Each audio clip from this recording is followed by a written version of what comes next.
इस महफिल मिलाद में हम सबको शामिल होने का जो शर्फ हासिल हुआ है, रब ताला अपनी बारगाह हजूर में कबूल मंजूर फरमाए।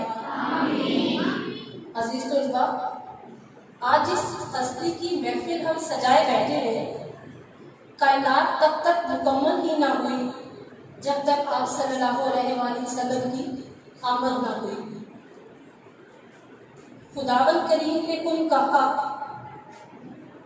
खुदावंद करीम ने कुन कहा और ये कायनात वजूद में आ गई। सितारों की बज़्म आराइयाँ, कहकशां के तूल तवील दूधिया रास्ते, कोसों कज़ाक की रंगीनियाँ, सब्ज़े की आगोश में फूलों के शबनमी चेहरे, समुद्रों का तरातुम, झरनों की नगमा सेराई, ये सब कुछ था, लेकिन बेकैफ और तन्हा फितरत के ये हसी मनाजिर किसी निगाहे शौक के मतलाशी थे, किसी मदहाए सिरा के मतमन्नी थे।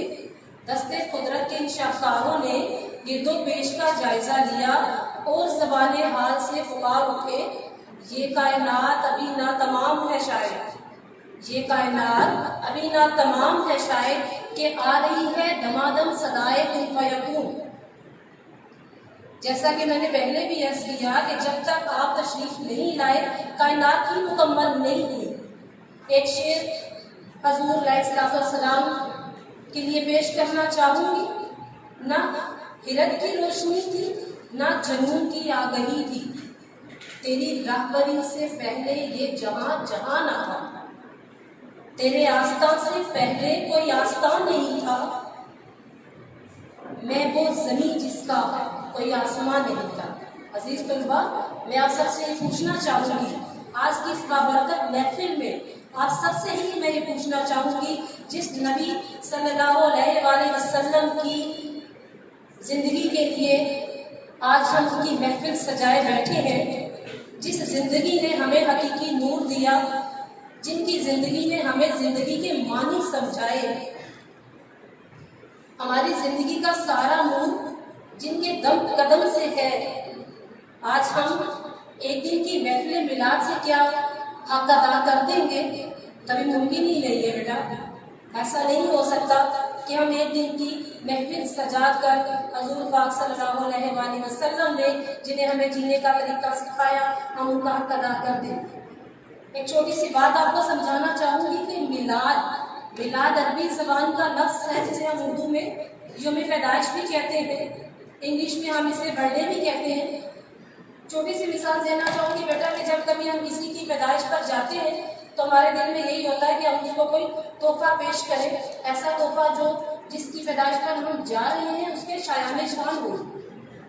ज़ाहिर है हम तो बूढ़े के लिए कोई खिलौने लेकर नहीं जाएंगे या किसी बच्चे के लिए कोई फ्रूटी लेकर नहीं जाएंगे। तो यही चीज़ मैं समझाना चाहूँगी इस पाक महफिल में कि आज हम जिस पाक ज़ात के लिए, जिस पाक हस्ती के लिए महफिल सजाए बैठे हैं, इन महफिलों का मकसद क्या है? महफिलों का मकसद यही है बेटा कि हम दिलो जान से इसमें हाजिरी दें, हमारा दिलो दिमाग जो है वो इस वक्त सिर्फ हजूर पाक सल्लल्लाहु अलैहि वसल्लम की याद में मस्त हो। और तोहफे की जहाँ तक बात है बेटा, तोहफा हम दरूद पाक की सूरत में ही दे सकते हैं। ये चीज़ याद रखिएगा कि सिर्फ पैदाइश के लिए नहीं, सिर्फ यौम पैदाइश के दिन नहीं, अगर हम अपनी ज़ुबान पर हर वक्त हज़रत सल्लल्लाहु अलैहि वसल्लम के लिए दरूद पाक का विर्द रखेंगे बेटा, तो हमारी भी दिली दुआएं जो है वो दिल तक दिमाग तक आने से पहले ही कबूल मंजूर हो जाएंगे। तो याद रखिएगा बेटा, इस महफिलों में अगर हम हज़रत पाक सल्लल्लाहु अलैहि वसल्लम को दरूद पाक का तोहफा देते हैं तो इससे बड़ा तोहफा इस यौम पैदाइश में और कोई हो नहीं सकता। उसके अलावा मैं ये भी बसा औकात आपसे शेयर करती हूँ बेटा, हजूर पाक सल्लल्लाहु अलैहि वसल्लम ने नमाज के बारे में फरमाया, नमाज मेरी आंखों की ठंडक है। तो बेटा अगर हम सुन्नत रसूल पर अमल करते हुए खुद को 5 वक्त नमाज का आदी बना लेंगे तो समझे कि हमने कोई उनके सीरत पर अमल करके एक मुसलमान होने का सबूत दे दिया। तो क्या आज मैं आपसे ये अज़्ल इस पाक महफिल में ले सकती हूँ कि आप खुद को 5 वक्त नमाज का आदी बनाएंगे, उस नमाज का जिसके लिए हज़रत सल्लल्लाहु अलैहि वसल्लम ने फरमाया कि नमाज मेरी आंखों की ठंडक है, आपका जवाब क्या होगा? इंशाअल्लाह। इतनी जोर से इंशाअल्लाह की आवाज आनी चाहिए कि शैतान का कलेजा, इतनी जोर से कि शैतान का कलेजा फट जाए। हम मुसलमानों का सबसे बड़ा अलमिया ही ये है बेटा कि हम लोग शैतान के नरगे में आ जाते हैं। हमारा दिलो दिमाग शैतान सब कर लेता है। मैंने पहले भी एक दफा आपसे अर्ज किया था कि जब हम नमाज पढ़ने लगते हैं 10 दफा क्या 10,000 दफा शैतान हमें रोकता है। सुबह की नमाज में बिलखसूस हम उठते हैं, आंख खुलती है, हम रब ताला के हजूर झुकना चाहते हैं, लेकिन शैतान हमें यही वर्गलाता है कि अभी टाइम है, थोड़ा सा और सो ले। और जिनका ईमान मजबूत होता है बेटा, वो कभी भी शैतान के नरगे में नहीं आते।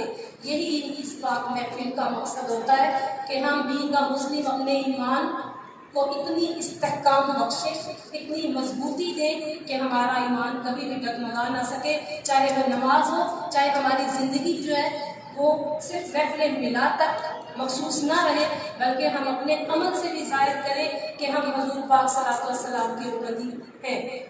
तो रब ताला से दुआ करूँगी बेटा कि हम जिस भी महफिल मिलाद में जाएं, इज्तिमा हो, अगर हम उसमें शामिल हैं तो रब ताला हमारा शामिल होना भी मंजूर फरमाए और हमारे दिलो दिमाग को, हमारी रूह को वो ताजगी बख्शे कि हमारे दिलो दिमाग जो है वो सुन्नत रसूल से, हजूर सल्लल्लाहु अलैहि वसल्लम की ज़िंदगी से मुनव्वर हो जाए। हजूर पाक सल्लल्लाहु अलैहि वसल्लम का इस दुनिया में आने का मकसद ही जहालत को दूर करना, और हम बेटियों के लिए इससे बड़ी नसीब की बात क्या होगी कि जब जहालत का दौर था तो बेटियों को जिंदा दफन कर दिया जाता था। आज हम अगर जिंदगी हमें दी है तो किसने दी है? हजूर सल्लल्लाहु अलैहि वसल्लम की सीरत पाक में बख्शी है बेटा। जिस दिन, बल्कि मैंने मतलब बहुत सी जगहों पे ये भी पढ़ा है, सुना है, महफिल जब मैंने महफिल मिलाद अटेंड की, आहिस्ता आहिस्ता इंसान के नॉलेज में इजाफा होता है।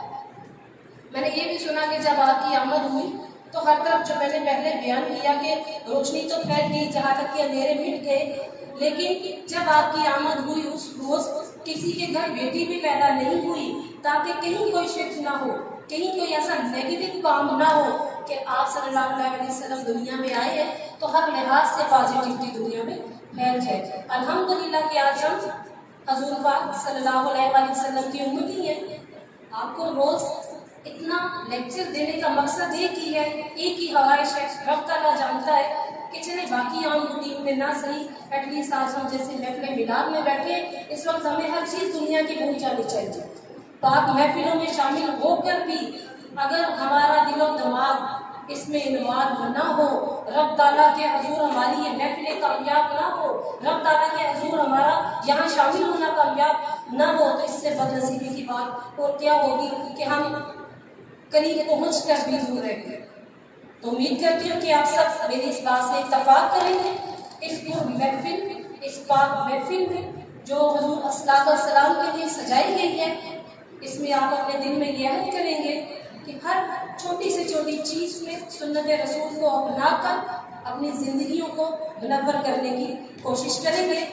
और मज़ीद रब ताला ने हमें जो अपनी ज़िंदगी के अय्याम नसीब कर रखे हैं, उन अय्याम के अंदर हजूर सल्लल्लाहु अलैहि वसल्लम की आंखों की ठंडक नमाज को हम अपने ऊपर लाजिम कर लेंगे, उनका दिया हुआ निज़ाम हयात हम अपने ऊपर फर्ज कर लेंगे। बच्चे ना सही, थोड़े जो सीनियर्स हैं, जो बड़े हैं, उम्मीद है उन्हें ये हमारी बातें ज़रूर समझ में आती होंगी, लेकिन स्टेप बाई स्टेप ही होता है। शायद किसी की को पहले शामिल आ जाकर फर्स्ट टाइम हुए होंगे, कोई सेकेंड टाइम, कोई थर्ड टाइम, लेकिन हर पाक महफिल में शामिल होने के बाद कतरा कतरा मिलकर दरिया बनता है। अगर आप स्टेप बाई स्टेप थी दायरा इस्लाम में अच्छे से दाखिल हो गए तो समझ लें कि हमारी कामयाबी जो है वो यकीनी है। जो आपके असातिज़ा कराम आपको तालीम दे रहे हैं, उनके नामा अमाल में भी ये नेकी लिखी जाएगी कि हम आपको इस राह पर ले जाने के लिए कामयाब हो गए।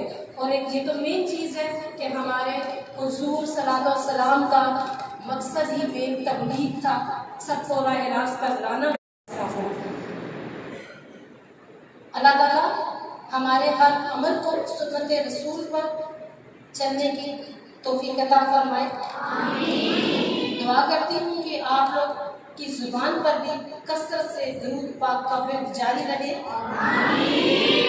और यही अर्ज करूंगी कि इससे बेहतरीन तोहफा कोई नहीं है। रब ताला हमारी इस पाक महफिल में शामिल होना अपनी बारगाह हुज़ूर में कबूल और मंजूर फरमाए। हम सबको सुन्नते रसूल पर अमल करने की तौफीक दे। हम सबको 5 वक्त नमाज का आदी बनाए। आपको एक अच्छा तालिब इल्म बनाए। अपने असातिज़ा का और अपने वालिदैन का फरमा बरदार बनाए। लास्ट में एक शेर से वाइंड करना चाहूँगी। वो दनाए सगुल खत्मुर रसूल मौलाए कुल जिसने, वो दनाए सगुल खत्मुर रसूल मौलाए कुल के जिसने गुबारे राह को बख्शा फिरोगे वाली सीना हम अलैना इलल बराह। सुभान अल्लाह, माशाअल्लाह।